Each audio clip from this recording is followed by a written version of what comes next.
इस टॉपिक का टाइटल है वर्चुअल सर्किट्स। सबसे पहले ऑब्जेक्टिव्स ऑफ द टॉपिक देखते हैं।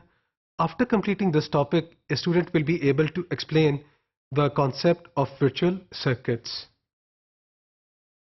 जो फिगर्स हैं, मटेरियल है in this topic, they have been adapted from Wendell Udam's book with the title Computer Networking First Step. हम एक सिनेरियो अज्यूम करते हैं to understand the concept of virtual circuit. Scenario क्या है? There are three different sites using frame relay network, and the frames are going from, let's say, site with the router R1 to the other two sites R2 and R3. तो एक router R1 है, R2 है and R3 है। ये तीनों क्या हैं? They are connected with the help of a frame relay network. R1 क्या कर रहा है? Communicate कर रहा है R2 and R3 के साथ। इस डायग्राम में हमने इस सिनेरियो को डिपिक्ट किया है। R1 लोकेटेड है अटलांटा में, R2 कहाँ पे? सिंसिनेटी में, और R3 कहाँ पे? बॉस्टन में है। तो आपका जो DLCI 102 है, अगर अटलांटा से एक पैकेट निकलता है विद दिस DLCI तो वो जाएगा सिंसिनेटी को। अगर R1 एक पैकेट जनरेट करता है विद दिस DLCI 103 तो जो आपका जो स्विच है वो किसको फॉरवर्ड करेगा? वो बॉस्टन के को फॉरवर्ड कर देगा। तो ये एक सिनेरियो दिखाया गया है।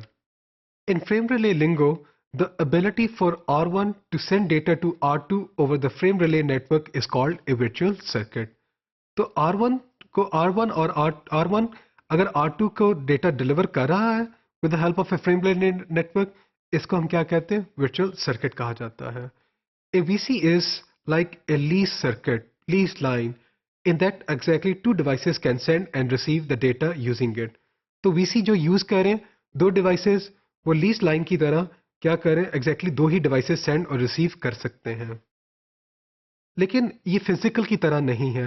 It is called virtual to contrast it with a physical lease circuit. As a VC is typically predefined to always be there, VCs are often called permanent virtual circuits और PVCs। इस diagram में हमने क्या दिखाया हुआ है? PVC का concept दिखाया गया है। R1 राउटर है, R2 राउटर है, और ये जो R1 और R2 के दरमियान जो लिंक एस्टैब्लिश्ड है, इसको हम क्या कह रहे हैं? वर्चुअल सर्किट कह रहे हैं। और ये जो क्लाउड है, ये फ्रेम रिले का नेटवर्क दिखाया गया है। The service provider pre configures all the required details of A PVC। तो जब एक PVC एस्टैब्लिश करना है तो आपका जो सर्विस प्रोवाइडर है उसको इसको प्री कॉन्फ़िगर करना पड़ता है। कॉन्फ़िगरिंग में क्या क्या चीज़ें आती हैं? First of all we see configuring the switches. हमने जो स्विचेस है उनको कॉन्फ़िगर करना है to forward the frames with DLCI 102 like to Cincinnati and frames with DLCI 103 to Boston.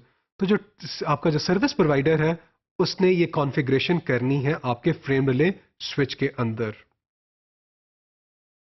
So in the previous network there was no connection between, there was no PVC between R2 and R3. R1 R2 के दरमियान एक PVC था, R1 और R3 के दरमियान एक PVC था, लेकिन R2 और R3 के दरमियान कोई PVC एग्जिस्ट नहीं कर रहा था। The choice of which sites need to have a PVC depends on where the network engineer think that the traffic needs to flow in the network. तो जो नेटवर्क इंजीनियर है, जब उसको जिस पाथ के ऊपर डेटा ने फ्लो करना है, अकॉर्डिंगली वो क्या करता है? PVC एस्टैब्लिश करता है।